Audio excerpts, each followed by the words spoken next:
What we done started. Look at what we done started. This the people party. Peace and love, party people. This is Talib Kweli, the BKMC, the MCEO. This is the world's best podcast, The People's Party. I am your host. As always and as usual, I have my lovely and talented and funny co-host, Jasmin Leigh, in the place to be. How you doing, Jasmin? I'm doing great. Yeah, clap. It's all right. Clap it up.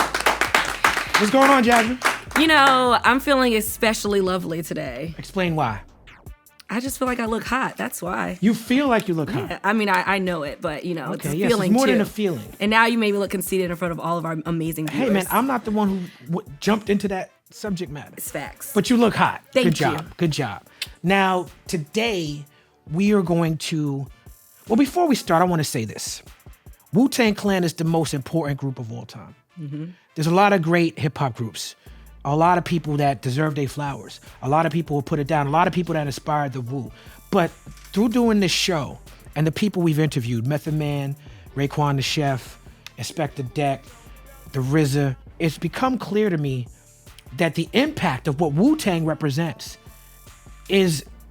makes it by far the most important group. Mm-hmm. And so I'm honored to have another member of Wu-Tang Clan here with us today.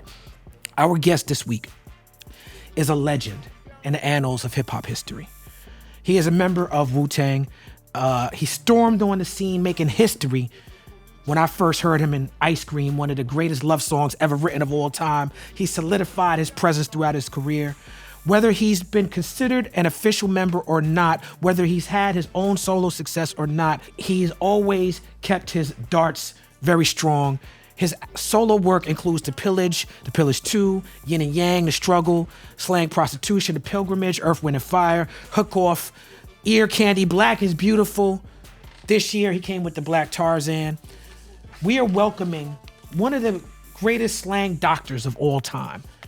This is Mama Linda's son. This is the dance hall general. This is Diggler. This is Vocabulary Donna. This is Cappuccino the Great. C Pizzle, Barack O'Donnell, Don Knish, the Poppy Wardrobe King from Staten Island, aka Shaolin, aka Staten Africa. Ladies and gentlemen, give it up for Cappadonna in the place. Yes. That's a lot of aliases, brother. I greet you in the Arabic words of peace. Wa salam wa alaikum. Wa alaikum salam, brother.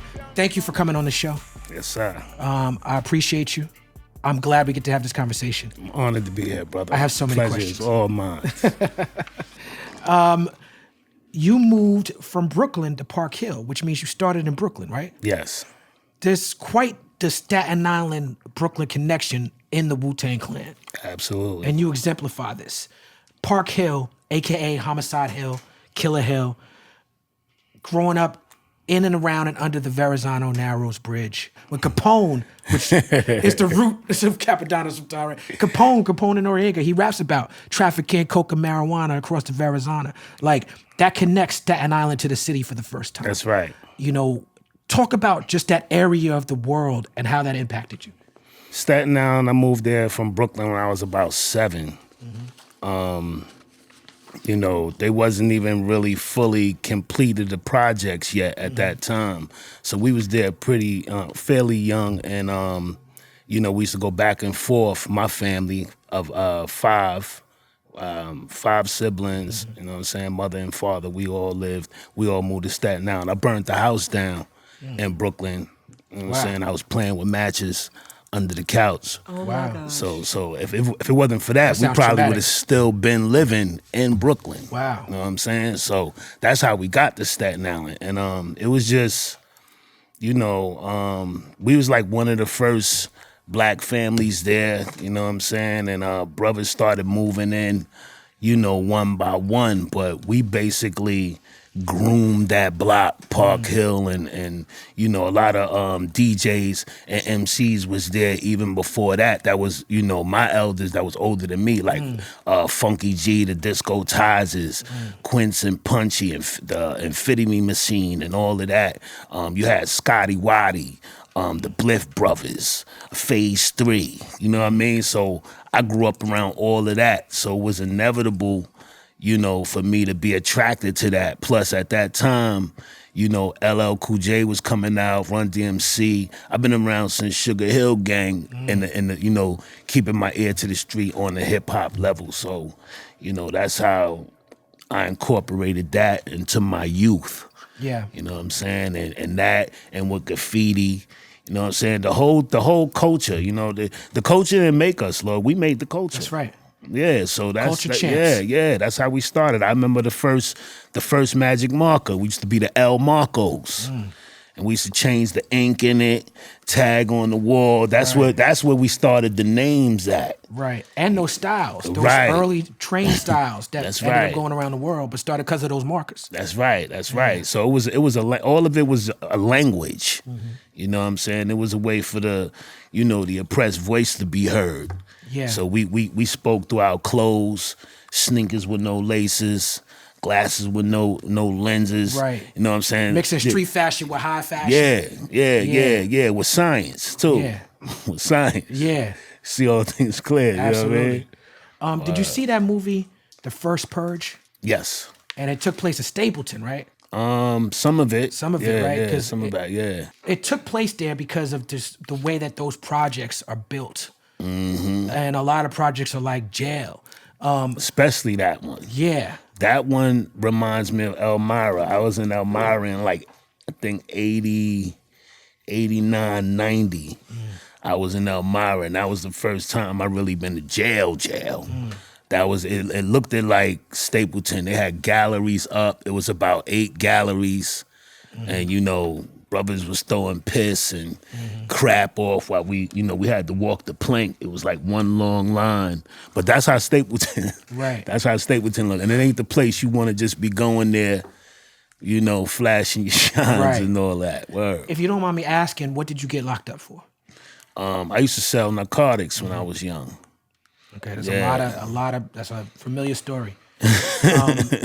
But I ain't like to do it openly like that. I was more like a quiet hustler. I was a respectable hustler. I didn't want the elders in the hood to see me doing that and running up the cars and acting foolish. So, you know, I tried to conduct myself even as a young, you know, man, as a good businessman. Yeah, and it was codes. We had some of those codes were different back then. That's In right, the way in which that's we looked at right. the elders in the neighborhood. It's been said that Meth joined Wu-Tang officially once you got locked up, and Meth credits him joining Wu-Tang to you. So what is your side of the story? These brothers is my childhood friends. You know, we came up from a very young age. We shared most of our teenage life together, and you know, rap was something that was fundamental. It was one of our hobbies, amongst other things we did. You know what I'm saying? We hung out together. We kind of ate the same foods. We shared those kind of thoughts, and we build on relative things. You know, to our health, to our family values, all the way down to the hustle game. You know, so a lot of, I guess I may have been advanced at that time, and just I dared to go out and to venture out and to be creative and create things, and I think that brothers took a look into that, you know what I mean, and they didn't mind learning from me at that time, and they didn't mind me teaching them. So we just kind of bounced a lot of energy off each other. But he hung around me a lot, so I could see how some of my influence brushed off on him. RZA in the Of Mics and Men documentary says that you were the strongest influence over the Wu-Tang Clan. So that's what you're referring to. Yeah.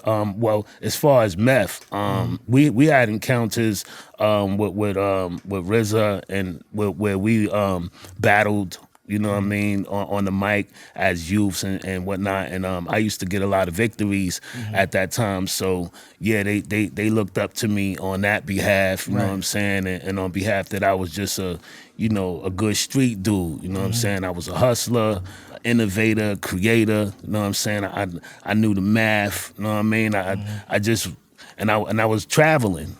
I hang out in Queens. I go to Queens at a young age. In Brooklyn, you know, I'm from Brooklyn, so I was taking them back to Brooklyn too, to my aunt house in Bed-Stuy. My pops lived in Albany, up there, Albany and Sterling, right near the project. So yeah, all of that.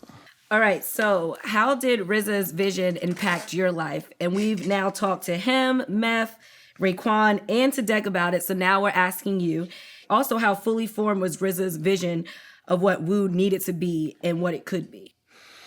I mean, RZA's influence on me was the fact that he was again very knowledgeable. He knew a lot of science. He knew a lot of math. He was a great leader. He was the assembler brothers, man. He always kept a lot of brothers around him, like whatever he was doing, whether it was fashion, music, just building.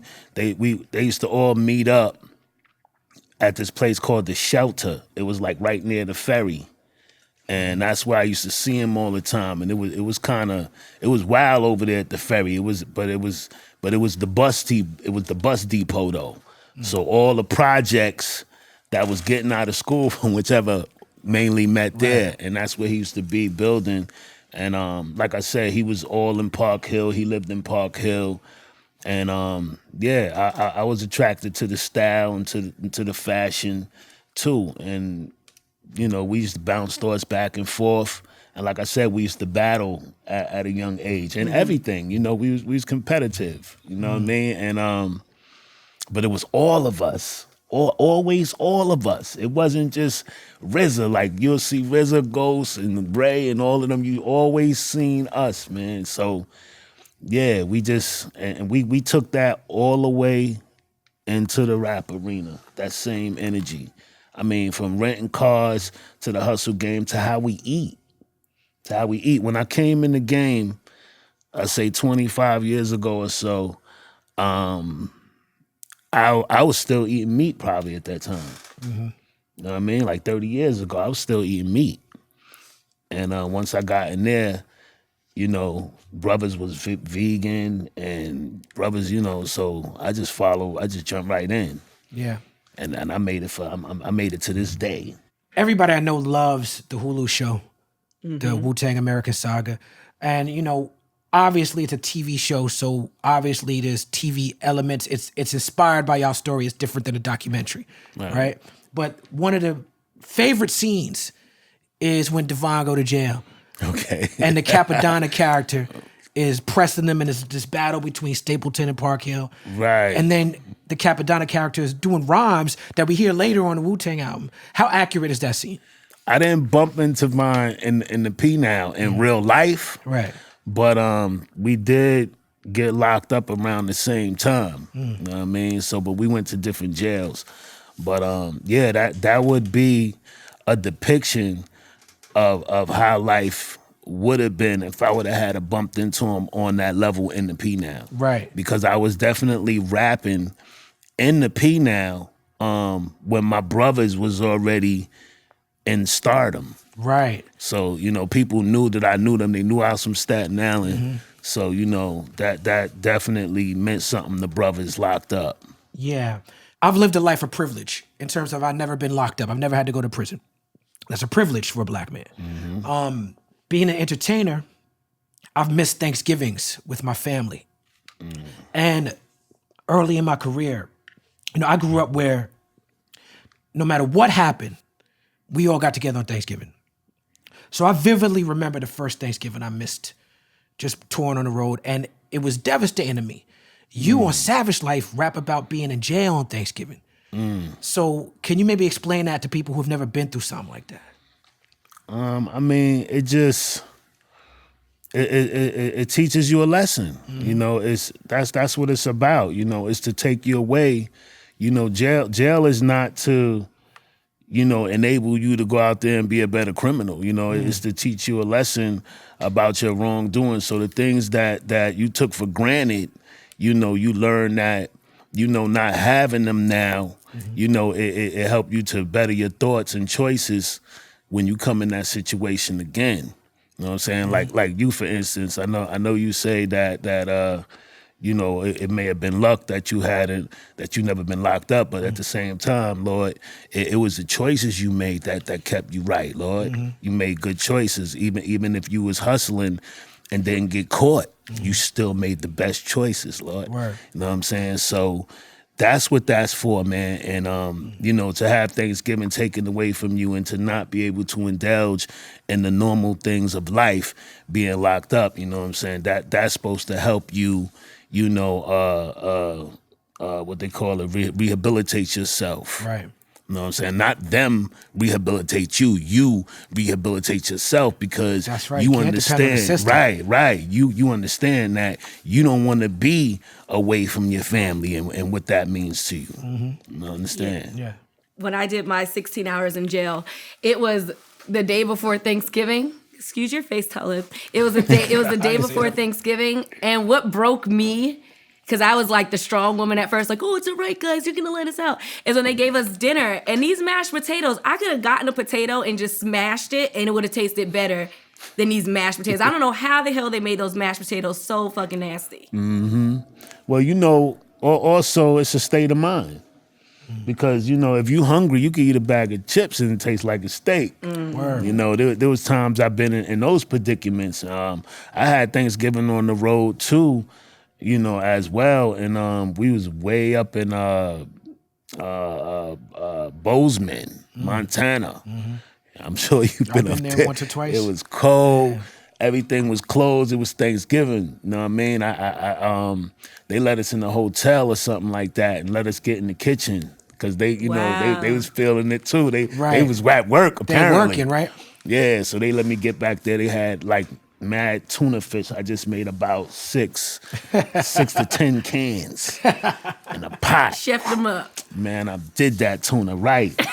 Yo, you ever read Thurston Howell jail cookbook? Thurston Howell III? Yeah. The rapper? Yeah. Nah, he did I don't a cookbook. think I've seen that.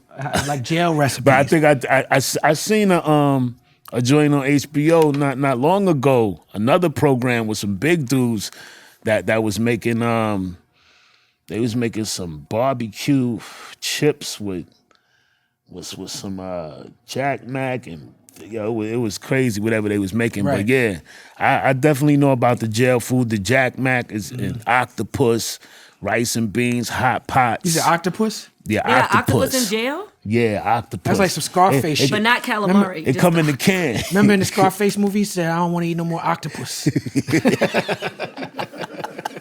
Word. That's the only time I ate octopus. Is in the P now because I used to be good with the Puerto Ricans and that's they nuts the that ones. They ate a lot of octopus. That's crazy to me. That pulpo. Like octopus is a delicacy. Calamari is delicious. Octopus is not. Calamari is cool. And I know it's a part it's of salty, the a little salty, but I said that though on the other show. I said all those foods that is cheap that poor people used to eat become a delicacy. Mm-hmm. Like chitlins gonna be a delicacy soon. They're gonna be serving that in the fancy restaurant. I don't Never. know. They are, man. You know how much they love pork? Remember that stink. It stink bad, so I don't know. I don't know, man. I don't know about the chitlins. Yeah, well, let's get off the swine. No swine on our mind, yeah, right? let's get off the swine. Amen to that. Raekwon was on the show. He talked about how he ran into you while you was working and how you had just got out. He was like, "What you doing?" You know what I'm saying? He said Cappadonna always had the best of everything. If you had cookies, he had the butter crunch joints. You know what I'm saying? And if you're from New York, you know. Like Biggie rapped about butter crunch cookies. That was an elite cookie. He did. You know what I'm saying? R.I.P. Biggie. Word up. Word is bond. Talk about being on Ice Cream and just Raekwon, man. Let's give Ray his flowers. Oh man, that was my introduction into the game. Mm-hmm. You know, like he said, I was working. I was at work. I was a security guard for the housing projects in Park Hill when I got out. Uniform and all that. I used to have a walkie-talkie, all clear. Top flight security of the world. 160, all secure. You know what I mean? But it was good, man. And I love the job force. You know what I mean? I like the work, so... You know, I was happy that I even landed that job, even being from the projects. It was a blessing. I ain't got to do nothing. I could go home for lunch. I'm getting all this money. I ain't got to pay no car fare. So I'm stacking. I'm good money. I was selling belts, too. I was selling belts like Timberland, Polo. Okay. You know, because like I said, I've always been a hustler. Right. You know what I mean? But I couldn't hustle. Sell water to a well. Right. I couldn't sell drugs no more. So I was just trying to make other ways and the hood was going crazy for the belts. For the belts. I remember them belts. I was getting them for $5. That's how I met True Master. Okay. One of the greatest producers. One of the greatest producers who produced my first album. Did he produce Fish? He produced my first album. Oh, I know that. I know that. Pillage. The Pillage. He produced. Yeah, that's a. But I met him selling belts. He was selling me the belts. Now he was the plug. Yeah, True Master was the belt. Those Timberland belts. Look, on 125th Street, I went up there. I was like, "Oh, these belts are hot. How much are the belts? $5." I was like, "Bet, let me get $5." That's how we get it, doubling. And did you sell them for $10? I went and I was selling them for $15. What? Tripling. I was selling them for $15. They started going crazy. I was selling them for $20. They was still going crazy. I started selling them for $30. He said last year's price is not this year's price. I'm selling them for 30 beans now, right? I'm getting all this guap and I'm doing the security job. I go back to True Master. He don't understand why I'm buying all these belts from them. Right. He's like, you got one waist. Yo, he tell me where to go get the belts. He messed up. Yo, when he told me where to get them, they was $1.50. Stop it. I was still selling them for 30, kid. What you talking about? That's a hell of a come up right there. You see Wait, me? so how much the belts cost in the store? You see me? I don't even know. I was the store. I had a yo. Timberland belt. I just told you how much they Yo, cost. look. I'm sure we got ours from Jamaica Avenue or something. We might have got them from you. Shoot. I had them behind my desk at work. I got those. I got them. And, you know, and Yui came and got me one day, and I went to the studio and did that ice cream, and just like that, bada boom bam. Yeah, the belt, you know, that belt game ended up leveling up to like the Louis Vuitton belts and the Gucci belts and all that. But the belt in the hood is an important thing. Yes, because sir. people are living check to check and can't afford nothing. It's like the Chris Rock joke. People, when they get money, don't buy houses because you can't pull up to the club with a house on rents. You know what I'm saying? Right. And it's like that belt is so important because you can show that I got status without having to buy the Louis bag. I don't have to have the bag of the luggage. That's right. I just got the logo right here around my waist. In the hood, that's important. Like the That logo was good. is important. Yeah. In the And hood, it meant something. Yeah. It meant something to me because, you know, I bought it and I liked it. And, you know, a lot of things that I like, a lot of people attract to. So, you know, it was a good come up for me. It was a good hustle. And like I said, I met True Master. Look how many things happened from that. I'm doing the belts. I'm getting the belts from True. He wound up recording my first album, The Pillage, that went gold in 2 weeks. And Yui comes to get me from work, take me to the studio, and I do the ice cream joint. So it's like, I guess when you on the, you know, a working streak, other things work in your favor. That's right. I once wrote a list of my 20 top verses of all time. And that's why I started the show by saying Wu-Tang is the greatest group, because there's 4 Wu-Tang verses. Now, granted, there's a lot of niggas in the group. You know what I'm saying? But out of 20, 4, that's like almost a quarter of them come from the Wu-Tang Clan. And obviously I got Deck for Triumph, but Winter Wars, bro. I'm sure you've heard it your whole career, how much that verse impacted the game. Right. I know it's a long verse, but can you do some of it for us? Oh, okay. You heard other raps before, but kept waiting for the son of song. I keep dance all strong. Beats another worthy of my cause. I prolong extravaganza. Time sits still. No propaganda. Be wary of the skill as I bring forth the music. Make love to your eardrum. Dedicated to rap, nigga. Beware the fearsome. Lebanon Dawn, Malcolm X beat threat. CD massacre. Murder to cassette. I blow the shop up. You ain't seen nothing yet. One man ran trying to get away from it. Put your bifocals on. Watch me cometh into your chamber like Freddy into dreams. This kaboom your technique in your schemes. 4 chords applause like a black jet did that. You stuck on stupid like I'm stuck on the map. No place to go except next show, bro. These entertaining motherfuckers can't stop in battling. You don't want me to start tattling. All up on the stage, y'all snakes keep rattling, bitch. You ain't got nothing on the rich. Every other day my whole dress code switch. So just in case you wanna clock me like Sherry, all y'all crab bitches ain't got to worry. You can't get a nigga like Don Dime a dozen. Even if I'm smoked out, I can't be scoped out. I'm too too ill. ill. I represent Park Park Hill. Hill. See my face on a $20 bill. Cash it in. And get $10 $10 back. back. The fat LP with cappuccino on the wax. Put it in your thing and put valve up to 12. Put all the other LPs back on the shelf. And smoke a blunt and dial 917-160-49311. And you could get long dick hip hop. I damage any MC who step in my direction. I'm Staten Island's best, son. Fuck what you heard. Niggas still talking that shit is absurd. My repertoire is USSR. PLO style got thrown out the car And ran over by the Method Man Jeep. Divine can't define my style is so deep Like pussy. My low cut face stay bushy Like like a porcupine. I part backs like a spine. Cut you like a blunt and reconstruct your design. I know you want to diss me, but I can read your mind cause you weak in the knees like Like SWV. Hey. Trying to get a title like Wu Killa Killa B. B. Kid change your habit. You know I'm friends with the Abbott. Me and RZA raw name printed in the tablet under vets. We paid our debts for mad years. Hibernated sound, now we out like bears and born power. Born physically, power speaking. The truth in the song be the pro-black teaching. God damn. Peace. Freaking legends. Come on, man. Like, Appreciate you. talk about writing that verse, bro. Like, Wow. that shit is crazy. It was more like when I came home for my first bed, I wasn't smoking then. I had a 40. I had a 40 of old gold. Old gold? I was like, what kind? It had to be I old was like, gold. yo, let me take it back one time. Because, you know, when you coming home, you like... English 800. Remember that song? The and it Tiger was still Growl and around. shit. And it was still around. Yeah. So I slugged that down. And that verse started coming out of me. It was flowing. It was flowing. Right. I had to catch that. It was coming faster than I could write. You know what I mean? So by the time I had it all in my head, then I had to try to remember what I said, and then I was writing it down from that. You ended that song, the truth in the song be the pro-black teaching. That lyric was so important to me.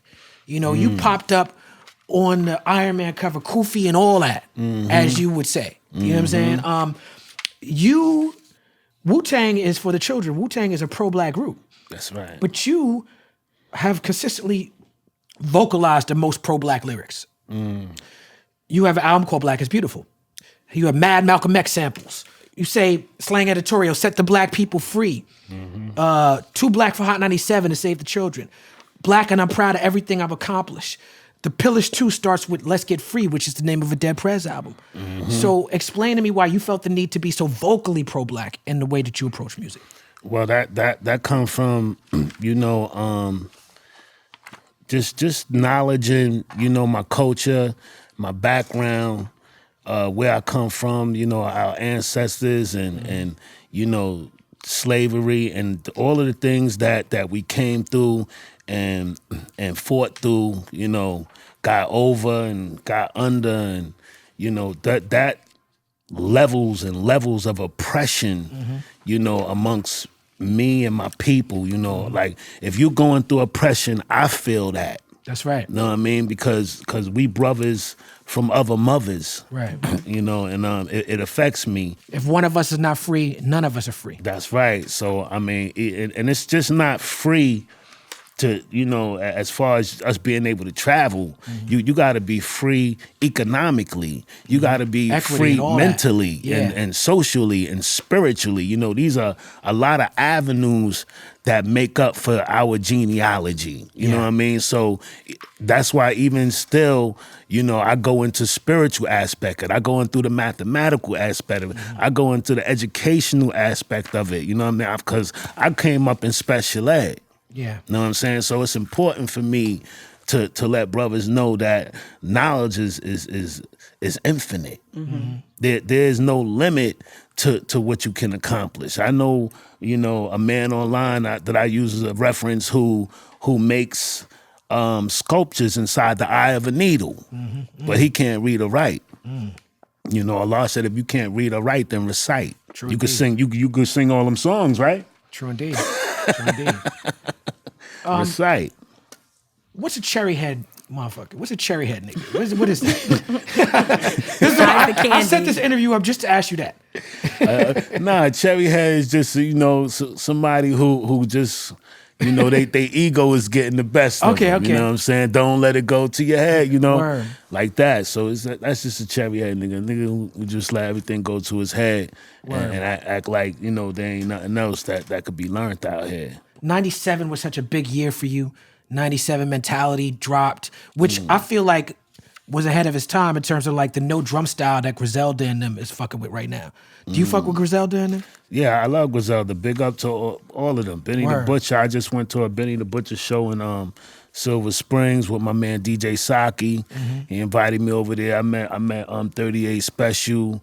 You know, a couple of other good brothers out of where, you know, where they come from. I'm sure they showed you some Buffalo. love, bro, because they built on that style. Yeah, brothers is good, man. You know what I'm saying? I know it's some pressure in the jungle. You know what I'm saying? Because you know that arena right there. So I came in on my best behavior, saluted the generals.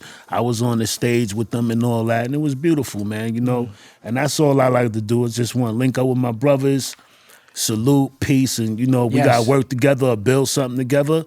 Those are possibilities and good ones. Yes. Run. That song is a whole movie. Well, first of all, thank you for shouting out Sons of Man on Slang Editorial because you rapped about them and I told you how that's my family. Okay. Shout out to Killa Priest, no doubt. Prodigal Son, Heaven Raiser, 60-Second Assassin. That song is a movie. I say this to this day.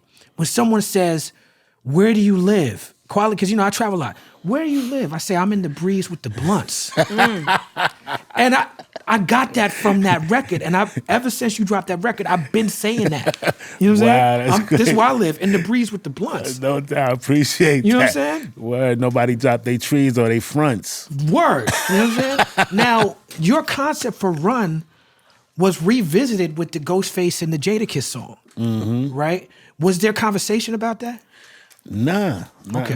It was just everybody, they were on the same vibe. They just, I heard it probably when you right. And I was like, yeah. I heard the song and I was just, you know, it was awkward at first, but then it was, you know, it was flattering. Yeah. Cause you know, Ghost is a great lyricist to me. So is Jada. Yeah. So those are he's like he calls himself the GOAT now, but he was the top 5 before. Right. And for them to do, you know, one of my joints over, it was honoring to me. Right. I felt honored. You know, I definitely said, damn, they should have put me in that video though. Right. Run. You know, that was the only thing. You just sang for us, don't let it go to your head. And I think more than any person who puts out albums under the Wu flag, you lean into that R&B bag the most. And I feel like everybody, Ghost, Ray, RZA, Meth, everybody talks about R&B. Right. But you will go and do Love Is the Message over. You know what I'm saying? Like you take it extra. 4-Leaf Clover. You know, Have Nots with the What's Going On sample. On Soul Train, you take it all the way there and you mention all your favorite R&B singers. Right. So what is it with you and this affinity for classic R&B? Again, my parents used to listen to that. And a lot of the elders at that time, you know, the 70s and 80s, you know, when I was growing up as a youngster, these are the songs that they used to play. And they just always give me a good feeling. They give me a good feeling of family, family structure. You know, remind me of when Christmas was Christmas and you know, we all was together. My parents was together. You know what I'm saying? So it just reminds me of a good soulful Black culture, structural upbringing, you know, sign of the times kind of thing. Like I could listen to that now and it'll relax me. It's my state of meditation. Right. That's the power of music. Yes. In 2003, you fell out with your wife and opted to be homeless and moved to Baltimore. At this time, you were working as a cab driver and you speak about it on 9 Milli Bros on Ghostface Fish Scale. So was that a humbling experience for you, I assume? And also, how did your crew feel about you having to be a cab driver or you choosing to be a cab driver? I don't think they really understood the demographics of what was going on.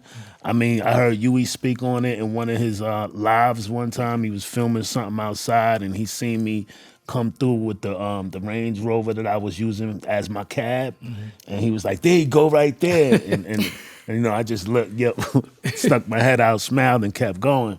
But, you know, it was a humbling experience for me, you know, but it was more humbling and upsetting for me that I couldn't master the art of marriage. You know what I mean? And I think that was greater than the fact that I had to drive cabs. Cabs was my escape. Homeless was my escape, because the last thing I want to do is to fail in something that I feel passionate about, or something that I think I could make work. I wanted to be a role model. I wanted to go through it and have the experience of being, you know, that leader in that position with that outlook. But I still have the experience, but I just didn't, you know, satisfy the goal. So yeah, it was humbling, and for me to just give everything up was admitting, you know, that I didn't do as well as I thought I was gonna do. So I don't need all of this. You can have it. Wow. Got you. That's a hell of a choice. I remember as a fan, you know, because I'm just a fan at this point, but I remember I was concerned because, you know, you don't know. You're like, wait a second, Cappadonna's doing what? He's a cab driver? So when I heard you on Fish Scale, own it, AKA the cab driver, and still sound like you got them darts, that felt good for me as an artist. Because I'm like, he ain't running from this shit. Right. He just sharing his life with us. And that was good for me to hear as an artist. And so during that time, were you sleeping in the Range Rover?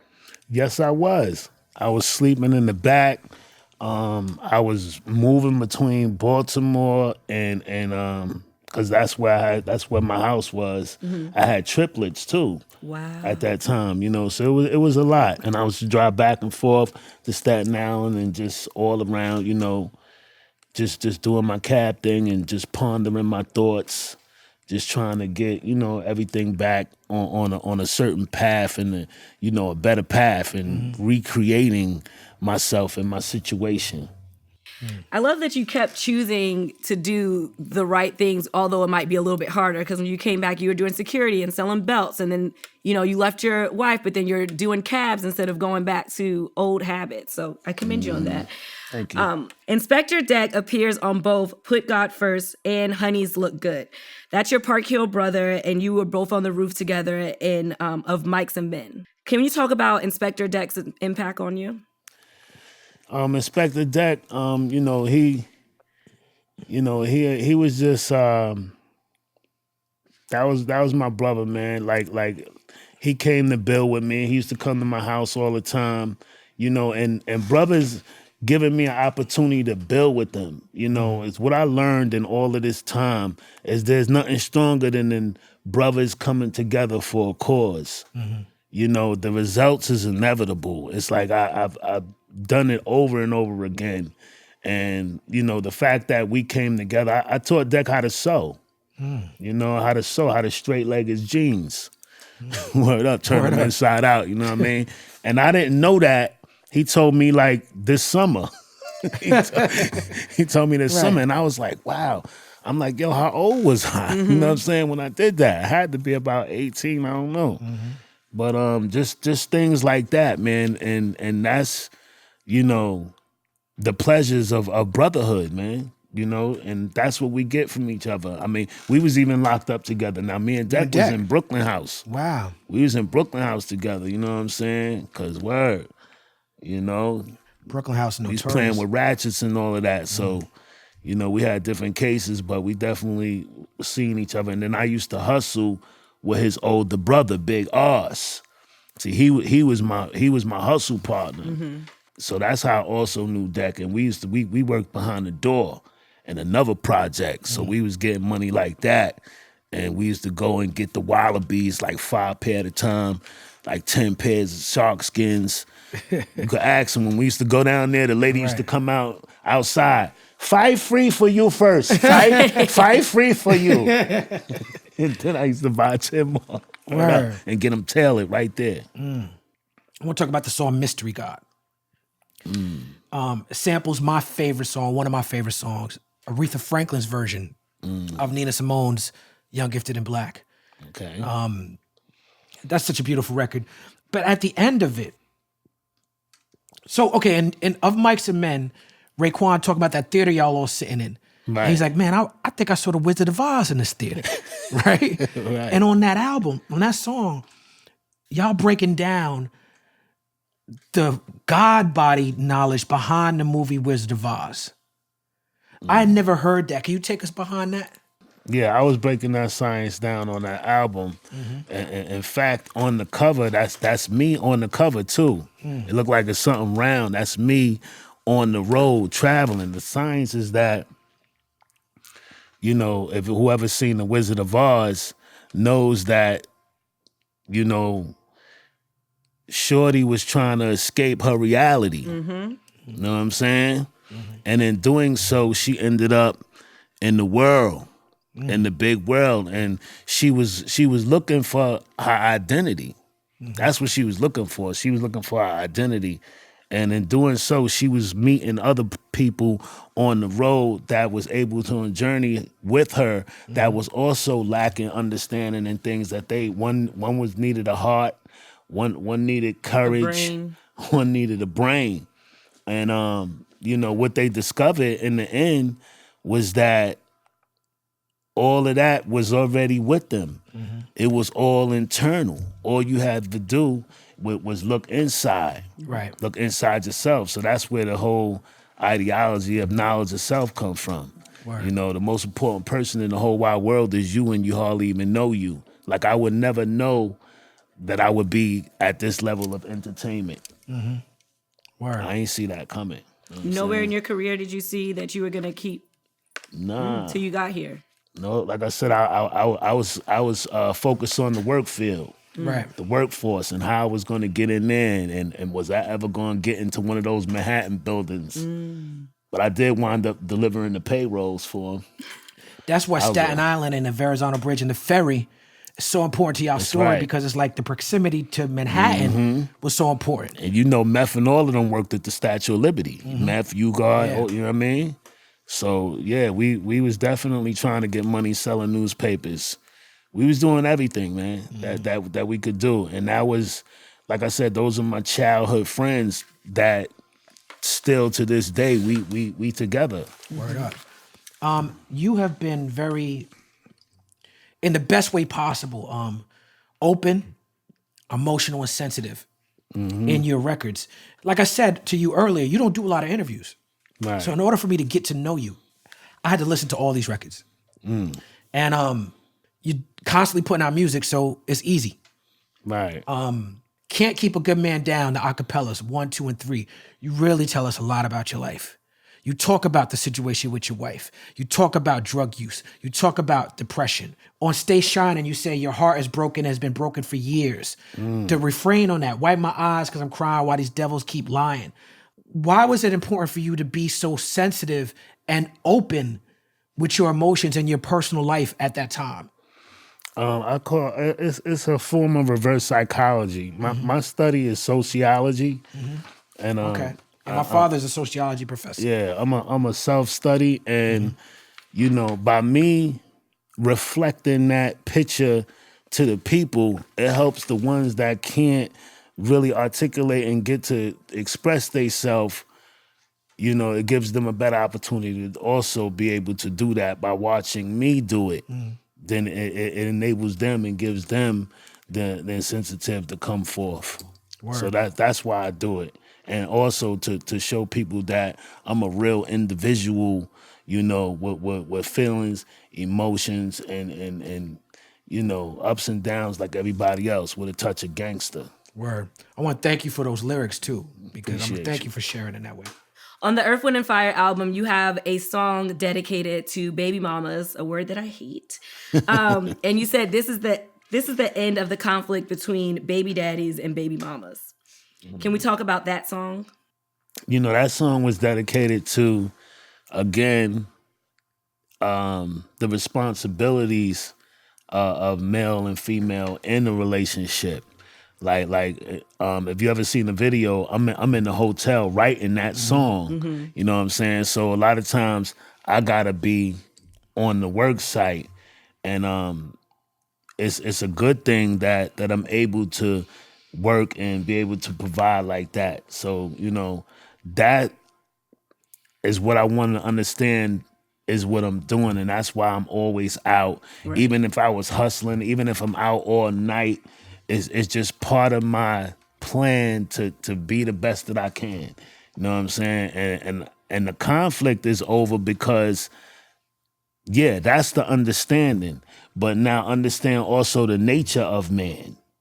You know what I'm saying? If any man in the household is a good man, then yeah, he ain't gonna be home like that. Right. Because he gonna be in that field getting that bread. You know what I mean? And that's the end. The conflict. The end of the conflict is the understanding. Oh, is to make it all clear. Whatever it is, just let it be known from the door. Like, yo, this is what, you know. Like right now, I'm telling a person like, yo, I'll date you, but I can't be your man right now. I'm not.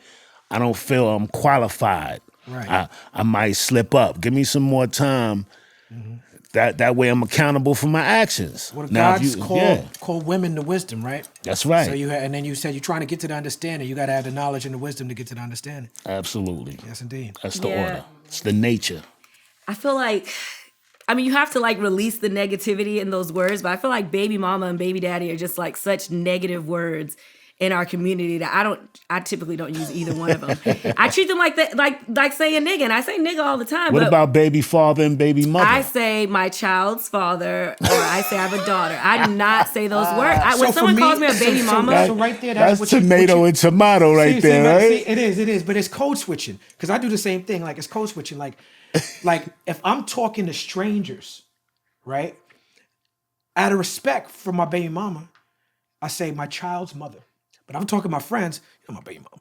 Mm-hmm. You know what I'm saying? It's just like, they know that I don't mean no disrespect by that. Right. But if I'm talking to people who don't know her, if they don't know us like that, then I'm like, my child's mother. See, you know, I think I take it differently because I guess I look at it badly calling baby mama or baby daddy because like you said before, it's like you failed in your marriage and that's what was the thing that sucked. So the fact that you have baby mamas and baby daddies, it means you're not together. So it means you failed at having that family aspect. So I think like I just try to stay away from those words. But people are getting married less and less. And the idea that the CDC did a study, Black men spend more time in the lives of their children, not all Black men. The ones that are there. But we're looked at as deadbeats more than other demographics because we are not getting married as much, and they're counting single mothers based on who's married, not based on whether or not you're in the child's life. Mm-hmm. And listen, I don't want to get too deep here, but marriage.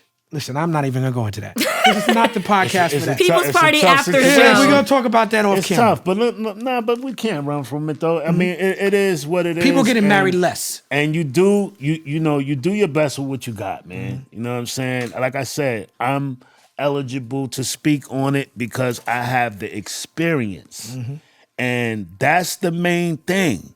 You know, is going through something. You know, because that's where you get the best knowledge. Right. Yeah. From your personal experience. Now, there's a lot of people who have yet to challenge that experience. Mm-hmm. But I've did it. And not only once, I've tried it twice. Because I didn't believe that I could be a failure at it. Let me do it again. Because that's what we was taught. Get up. Get up. We fall down, but we get up. Donnie McKirkland, but no doubt. Right, yeah, you feel me? So I did it again, and you documented in your music too. On Pillars 2 on Black Woman featuring J. Rush, great song. Mm-hmm. So I don't argue with her; she's right anyway.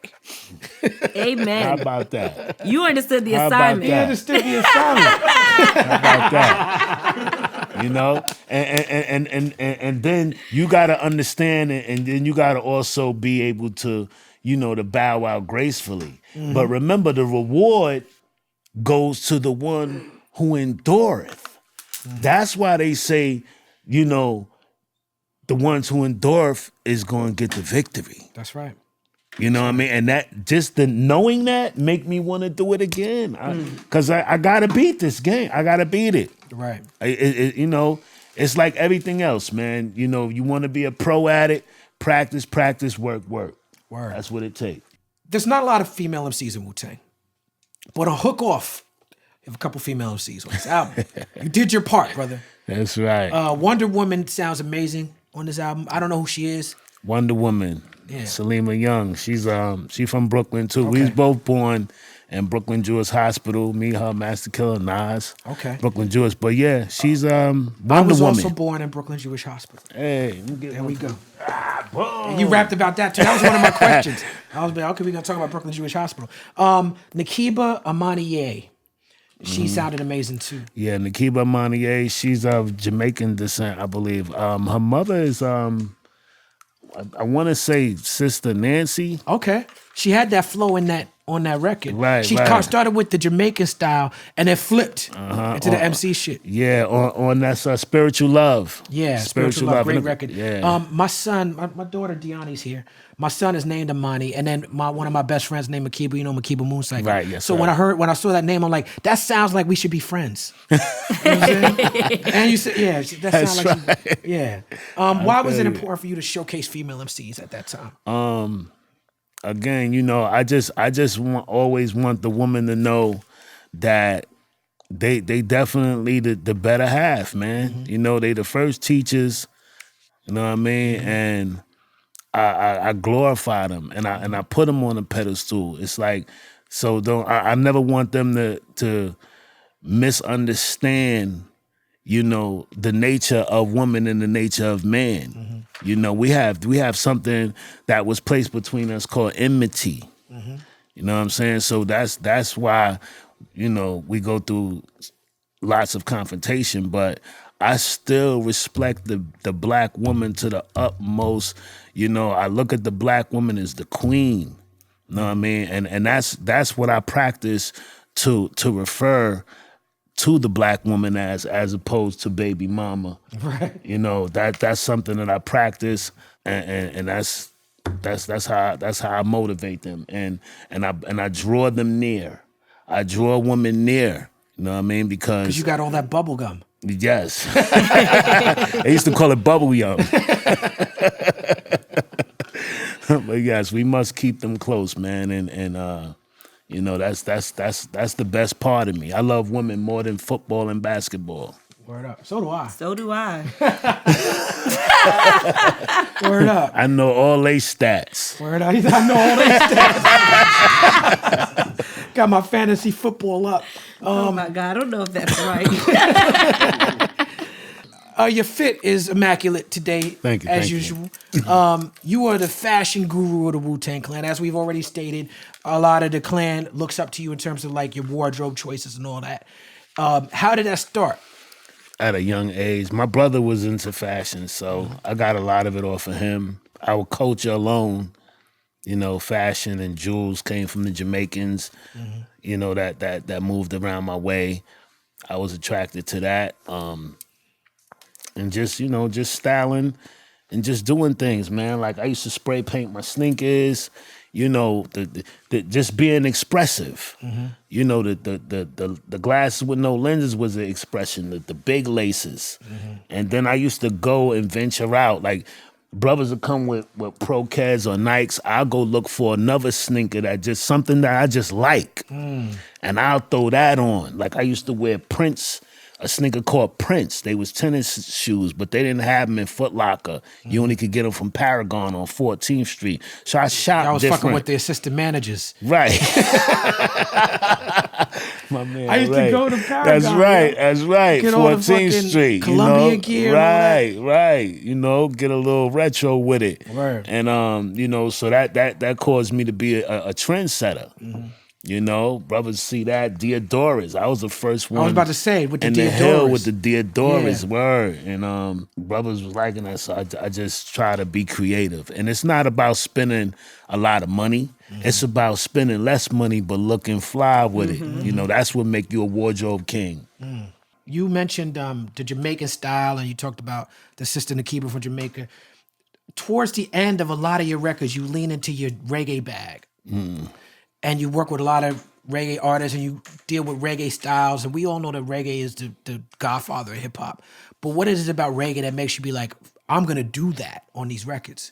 A lot of that's in my blood, and plus I grew up around, you know, a lot of Jamaicans in the hood, like real close. Yeah. So the influence was great, you know, the accent and everything, Jamaican food, all that. You know what I'm saying? And when I met my parents, it looked like my grandparents might have been either they was Haitian, West Indian, or Jamaican. I really don't know because I only met my father one time. Okay.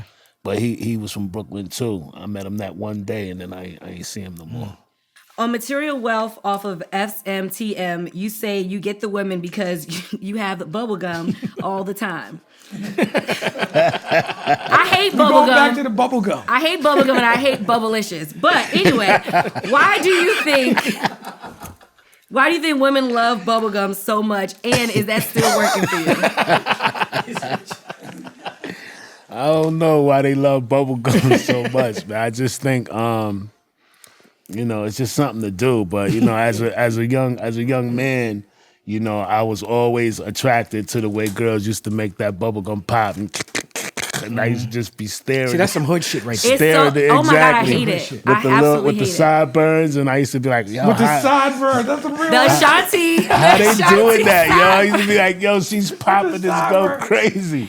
I can't stand gum. My mom's not a hood girl. We're from I wouldn't consider her a hood girl, but we're from the streets. She chews gum horribly. I went to Orlando for her birthday, and I'm driving on a road trip 4 hours, and I was like, Ma, can you stop with the gum? It's like every time I think she's done, another piece goes in. I'm like, Jesus Christ. Donna was right. I think maybe it might help them from smoking cigarettes and all of that stuff too, you know? Because my mom, she had a little gum, but after a while, she was into the peppermints. She just like peppermints. I used to bring her big bags all the time. Rest in peace, Mama Love. That's my real baby. Yes, indeed. Yes, indeed. Yeah, since you said that, you got this record, Mama Can You Hear Me? Mm-hmm. I once did a writing session for Puff, and he gave me this Kanye West beat, sampling Mama Can You Hear Me? He's like, nice. I want to do this song, I want you to write it. So I studied Puff's moms, and I wrote a song as if I was Puff, writing about his moms. Off of that track? Yeah, Mama Can You Hear Me? Kanye's version. It never came out. Puff never put it out.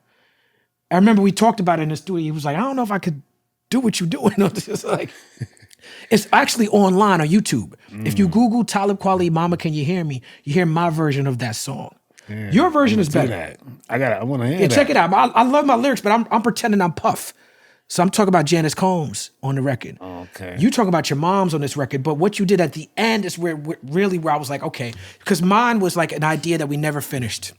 Mm-hmm. You completed yours. And then with the sample at the end, it keeps repeating, and you're just emoting, and you're just like, man, like talk to me about that record, man. That record is such a beautiful record. Mama said she wanted me to be a producer, you know, and when I did that project right there, I just wanted her to know, because I asked her before she passed away, was there anything else that I could do to make her proud? Mm-hmm. And we was sitting in the living room, and she was sitting there, and she was thinking. So I was throwing out things. I was like, "You want a car? You want another house?"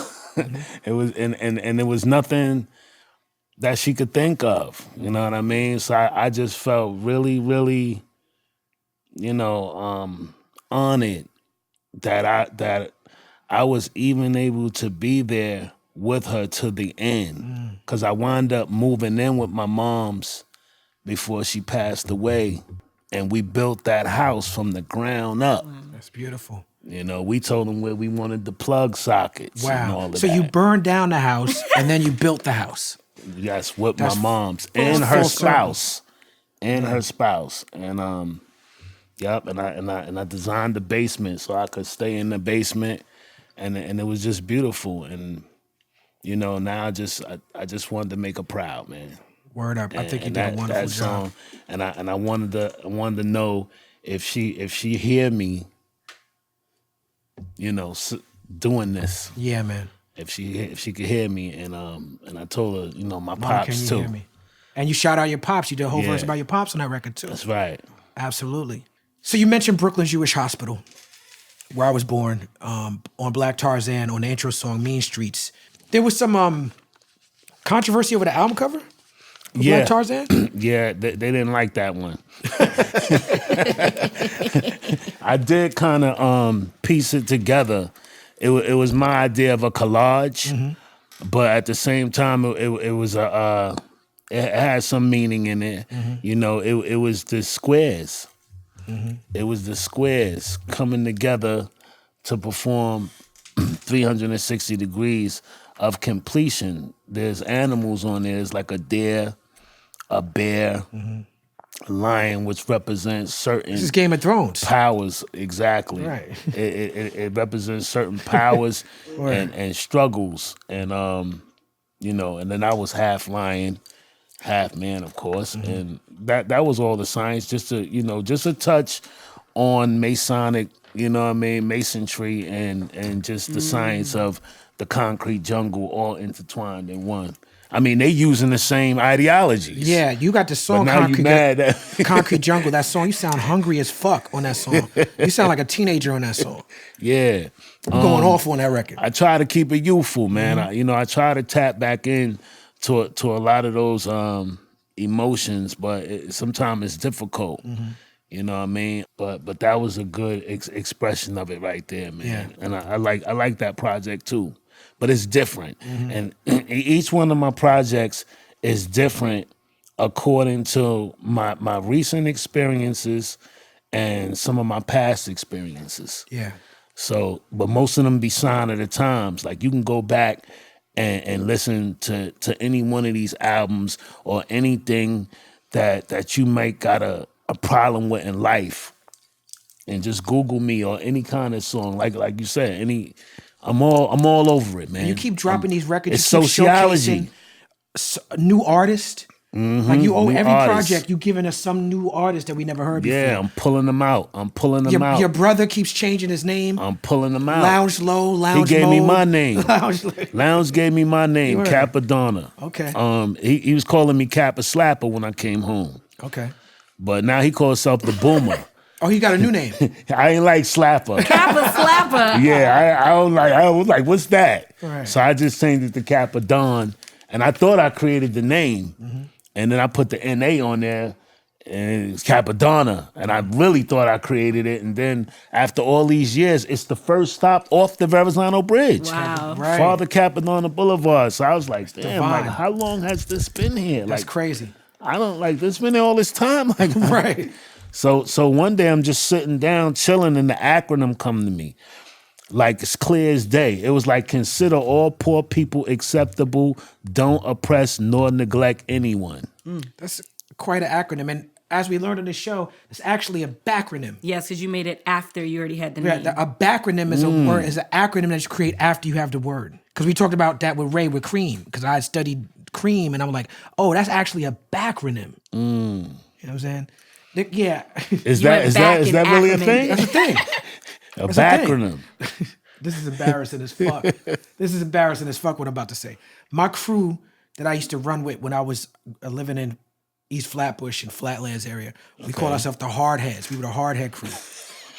Right? It was fitting. And our I love it. I acronym love was it. It's our beautiful. backronym was helping all ridiculous doodle heads embrace divine subtleness.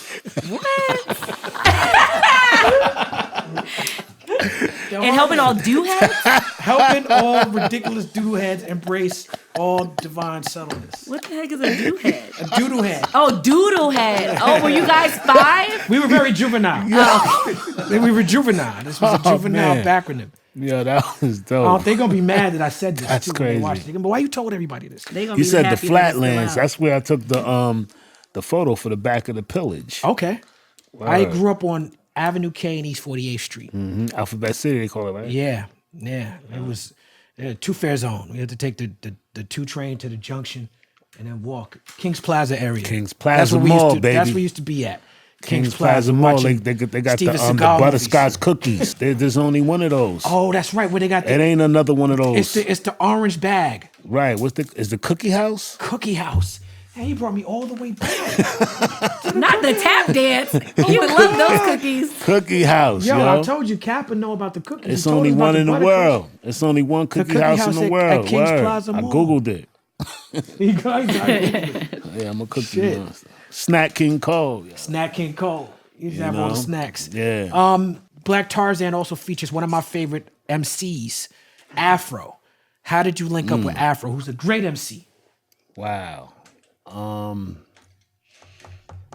forgot how that happened. He came up, I don't know where Afro's from, but he came in the game through R.A. the Rugged Man. I think he's from here. He's from LA, right? I think he is. He's on the album. Me and Diamond D did an album this year called Gotham, dedicated to old New York. And it's interesting with Gotham. So if you get a chance to check it out. Gotham, the blueprint for Gotham, and I know Ghost said, I don't want no niggas sound like me on no records. Right? But the blueprint for Gotham was Cuban Links. So what I did was, I was like, I want to make an album that feels perfect to me. But what's a perfect album? Cuban Links is a perfect album. That's so a beautiful it's perfect, classic, right? yeah. So what I did was, I took the Diamond D beats, and because I'm a DJ now, I put them in my Serato, and I matched up the BPMs to the beats on the Cuban Links. So whatever beat matched the BPM, that's how I approached the song. So, they have different voice And qualities. BPMs is the speed of the track, right? Right. So it's like, this record, it's, like a criminology record. It's a beat that's the same BPM as criminology. I took Ray's essence. I try to rap as if I'm Ray on the record. And obviously, I'm not going to sound like Ray. I don't have his voice or his swag or style. I'm going to still sound like me. But that helped me. Because it helped me write the record faster. Nice. You know what I'm saying? Because then it's like Ray and Ghost with the different voices. I did my verses different. Like on one song, I'm rapping one verse like I'm Ray, the other verse like I'm Ghost. It's just in terms of essence and energy. Right. But I want you to check that record out when you get a chance. That takes a skill. I always thought about, like, I never wrote for nobody like that, or I never really had nobody write for me. I don't know if I could read it, but I don't know if I'll be able to say it. Yeah. I never tried that before. Yeah, it was fun. Diamond D, he flew here to do this show. And he's my OG. That's Diamond D, digging in the crates. And Diamond, I feel like, is underrated. So he has sent me a bunch of beats. So I was like, I'm going to record to all these beats tonight. And when I sit for the interview with him, after the interview, I'm going to just play him. You know them beats you sent me last night? Bro, I recorded to all of them. But I needed shortcuts to record to all of them. Right. And the Cuban Links is what helped. Because I'm like, if I pattern it after Cuban Links, that's just like a cheat code. Like, I already know how to approach each song. But that's not an easy thing. You gotta be skillful to do that, I study. I'm a student of it. That's I'm a what's up. student. That's a good thing. So what's up with your acting career? You talk about it in your albums a lot. So what are your goals and ambitions in that field? I mean, I'm just for it. I'm not. I've done a couple of with auditions before, but nothing really happened. I did a couple of small parts in the movies, but I'm down to see, what kind of opportunities could happen for me if I venture into that arena. You should write it. Write a script. Write a script. Yeah. Well, right now I'm writing I'm doing a book right now with my man Dennis. I've been writing it for a couple of years now, off and on, but I got about almost 250 pages. That's what I dope. mean? So maybe I can incorporate that into some kind of movie thing or something like that. Because I want to be able to be my own character. Like, I don't want to have to venture out. Like, I played a Jamaican role. I auditioned for it, but I didn't get it. But I thought I did pretty good. You know what I mean? No I don't doubt. know. I'm down for it, though. I put out a book this year. I'm going to try to get you a copy, Vibrate Higher. Nice. I want to thank you for your time and your energy. Man, bless up, man. This I has been appreciate being here, man. A great conversation. Black Tarzan dropped this year. What's next for Cappadonna? If you go to www.glfent.com, you spoke about R&B earlier. I got a mixtape called Dons and Divas. That's pretty interesting. Okay. A couple of remixes on there. Boo. It plays out as an audio movie, I call it. Okay. You know what I mean? Because I got the skits in there before every song, and the skit goes with the song. You know what I mean? And it's R&B, like Booed Up, couple of so newer joints. Yeah, like the old joints, the old last R&B singing joints. I did all of them joints. Okay. Man. Just go check it out. It's good. It's good. Mostly for the ladies though. If you like Love that me some R&B. Yeah, it's aggressive though. I mean, I love aggressive R&B. I feel like I'm pretty aggressive. It's Spank the back. R&B. Spank him. no doubt. Oh, it's a dominatrix R&B? No, He said spank him. The brother. Well, my favorite part of doing this show is to get to know people who I've admired, sometimes from a distance. We've crossed paths many times, touring Rock the Bells era. All you know what I'm day saying? with it. That's how we play with it. That's right. You've always been a stand-up dude. You've always shown me a lot of love and respect. And I love having you on the show. Thank you for coming. All Give it up praises due. All praises due. Assalamu alaikum.